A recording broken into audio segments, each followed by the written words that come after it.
वरून एकदम कुरकुरीत आणि आतून सॉफ्ट फिश फ्राय.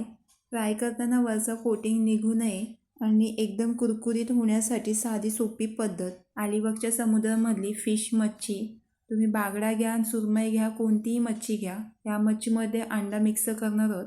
एक नंबर मच्छी फ्राय होते. आला लसूण मिरचीची पेस्ट, हळद, भाजलेला जिरा पावडर, गरम मसाला, तिखट मसाला, धना पावडर मिक्स करून तिखट तुमच्या आवडीप्रमाणे, चवीनुसार मीठ आणि एक अंडा मिक्स करून एकजीव करून घ्यायचं आहे मसाल्यामध्ये. 1 चमचा भाजलेला खोबरा. खोबऱ्याने मच्छीला टेस्ट छान येते म्हणून 1 चमचा मिक्स करून मच्छीला मसाले सर्व कोटिंग करून मच्छीला कट करून घेतलेला त्यामध्येही भरून घ्यायचे मसाला. वरून खसखस नाहीतर जाड रवा, तांदळाचा पीठही लावू शकता. रवा आणि खसखस मिक्स करून कोटिंग करून घेतले मच्छीला पूर्ण. मागून पुढून लावून घ्यायचे पूर्णपणे.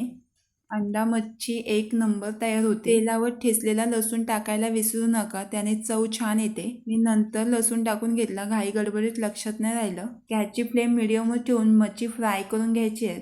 गॅसची फ्लेम जर फास्ट ठेवली तर करपण्याची शक्यता. मच्छी उलटापालट करून झाकण देऊन मच्छी स्लो गॅसवर शिजवून फिश फ्राय करताना अजिबात वरची कोटिंग निघाली नाही. मच्छीला मच्छीचा स्मेल येतो, तो यायला नको म्हणून लिंबाचा रसही लावू शकता. मच्छी तयार झाल्यानंतर सर्व करून बारीक चॉप करून वरून कोथिंबीर.